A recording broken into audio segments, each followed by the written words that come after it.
Today, President Trump's top Middle East envoy, Steve Witkoff, and the U.S. ambassador to Israel, Mike Huckabee, made a rare visit to Gaza to assess, quote, the facts on the ground of the U.S. Israeli-backed humanitarian aid initiative called the Gaza Humanitarian Foundation. GHF has been delivering aid into Gaza since late May, and today said it crossed 100 million meals delivered.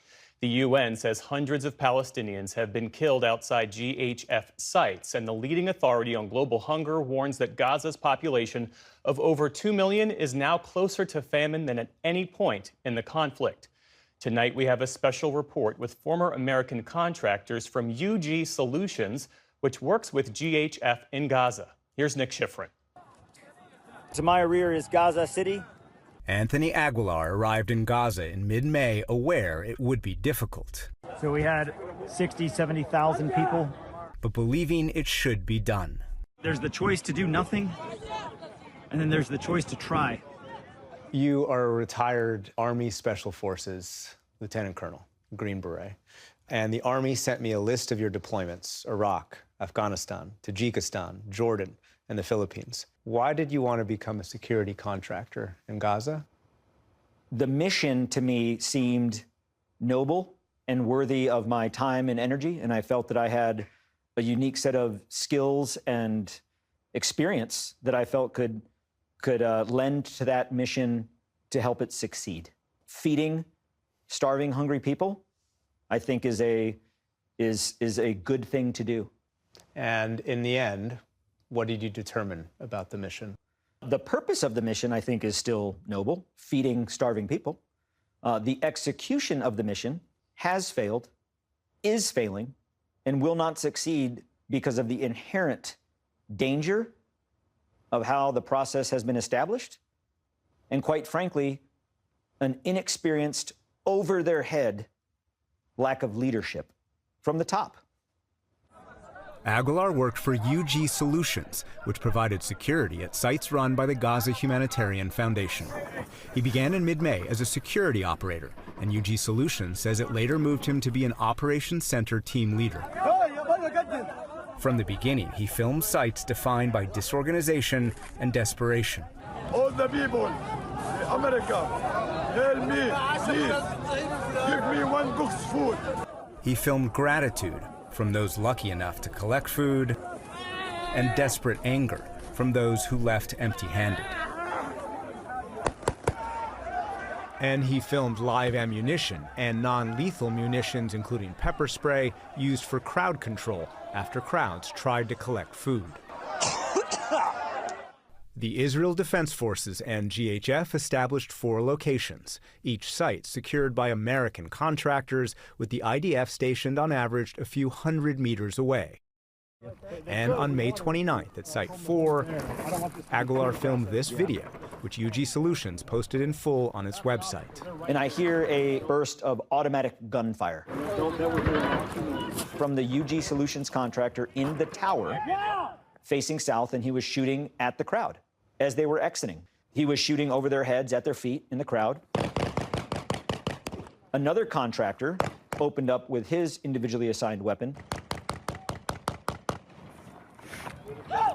and he's cheering for himself as he's shooting at unarmed civilians. Another contractor, who is on the level with me on the ground by the gate, catcalls to him or instigates further to him, I think you hit one. "Hey, man, I think you got one." The contractor that was shooting then responds with, "Hell yeah, boy." What the contractor on the ground said of, "Hey, I think you got one," he saw the exact same thing I saw. An older man dropped to the ground and wasn't moving. A GHF statement provided to PBS NewsHour says, quote, "No Gazan civilians have been shot by UG Solutions personnel, period. The contractor you were referring to was encouraging IDF fire and was immediately disciplined and terminated for unprofessional conduct." But this week, GHF released what it described as sworn affidavits by other UG Solutions contractors, and one of them says, quote, "I did not witness anyone firing warning shots in the direction of civilians." Another affidavit reads, "I did not witness any UG personnel firing warning shots in the direction of civilians. Regarding Tony Aguilar's allegations, I believe they are inaccurate and do not align with UG Solutions' strict policies and training on the use of force. A GHF spokesperson says UG Solutions operates under a tiered escalation of force policy that includes warning shots when absolutely necessary to protect civilians, maintain order, and prevent violence during critical aid distributions. What I saw was a unarmed Palestinian leaving a distribution site was killed by needless, reckless behavior. There was no threat. You've decided to come forward and speak out. So why are you speaking out now? Last week, Aguilar visited Capitol Hill, including with Maryland Democratic Senator Chris Van Hollen. Well, I think your testimony is going to be important to make sure that the American people know what's happening. SBS1 from IDF. PBS NewsHour spoke to a second former UG Solutions contractor who helped secure GHF's Site Number 1 in southern Gaza. He says on their first day, the site and the contractors were overrun. He said they fired warning shots only away from the crowd, but he accuses members of the team of roughing up Palestinians in order to clear the site. And he told the NewsHour there was no vetting of aid recipients and fears GHF has delivered food not just to civilians, but also to Hamas fighters. We're at Secure Distribution Site 1. On June the 2nd, Aguilar filmed at that same site. He too says the recipients were not vetted. GHF says, quote, "Our focus is on feeding hungry people, not checking IDs, because the situation on the ground demands this be the priority." Thousands of boxes of aid are gone within 8 to 11 minutes. That's how chaotic it is. 8 to 11 minutes, the aid is gone. 2 women were sitting on a wooden pallet with their box of aid. A UG Solutions contractor threw a stun grenade in the crowd, landed next to me, detonated. It knocked me down. The pepper spray overwhelmed me, and I looked over to where the 2 women had been sitting, and the woman that was wearing red had been hit in the head with the metal fuse of the stun grenade, and it immediately knocked her unconscious. She was not moving. I heard on the main control center, call to the Palestinian worker. We had local Palestinian workers to bring the donkey cart in and get her out of here. I placed my hand on this woman's arm, just as kind of a condolence or care to see, how she was, and she was lifeless. There was no pulse. A Gaza Humanitarian Foundation statement says the woman in question was not struck by any projectile or grenade fragment. She was suffering from heat exhaustion and dehydration, and our team provided her with immediate medical attention. I would testify in a court of law. I would raise my right hand and attest that that woman was dead. Well, it's true that UG Solutions personnel use pepper spray, smoke, and flashbangs to prevent trampling in the crowds of civilians that are trying to seek aid. These systems are deployed consistent with their intended use. There are safety measures in place. This week, UG Solutions' legal counsel David Panzer briefed reporters with information he said discredits Aguilar. Mr. Aguilar was terminated from his contract with UG Solutions on June 13th, 2025, due to poor performance, volatile conflicts with staff, and erratic behavior. GHF also charges Aguilar fabricated a memo highlighting its metadata and made threats unless the company gave him a new job. Aguilar says the memo and its metadata are authentic. Those threatening words were directed to a fellow contractor about an unrelated dispute, not at UG Solutions, and the possible new job was with a sister company. My family has been threatened. I've been threatened, directly and indirectly. And for anybody that may think that,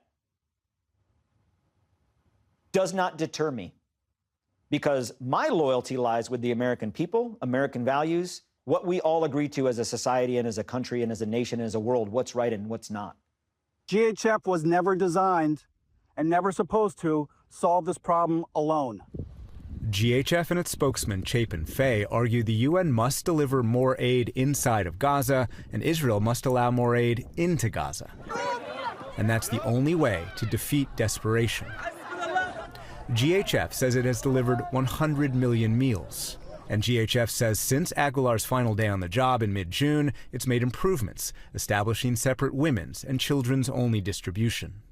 The IDF recently said it reorganized a GHF site with new fencing, signage, and entry routes. And both Israel and the GHF blame Hamas and point to these videos that the Israeli military says depict Hamas shaking down Palestinians after receiving GHF aid and enjoying food while the people starve. And they say violence at GHF sites is Hamas instigated, and GHF contractors act responsibly despite threats. It says that Hamas has placed bounties on GHF staff, murdered 12 Palestinian staff, and injured 2 American contractors with a grenade attack at one of the sites. And in that particular incident, GHF argues that those contractors did not return fire, quote, that restraint and professionalism should be commended. Do you acknowledge that argument that GHF faces a threat?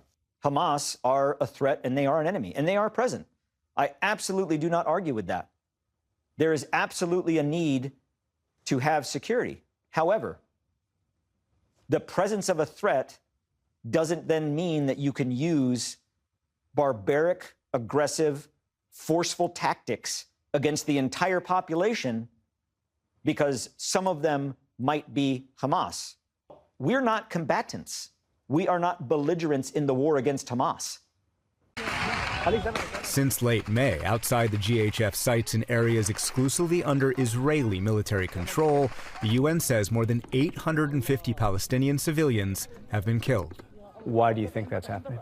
I know many of the contractors are very concerned about the conduct and the discipline of the Israeli Defense Force units in Gaza. They've made this very clear to us. They're not shy about it. We shoot at the crowds to communicate with them. That's what they say.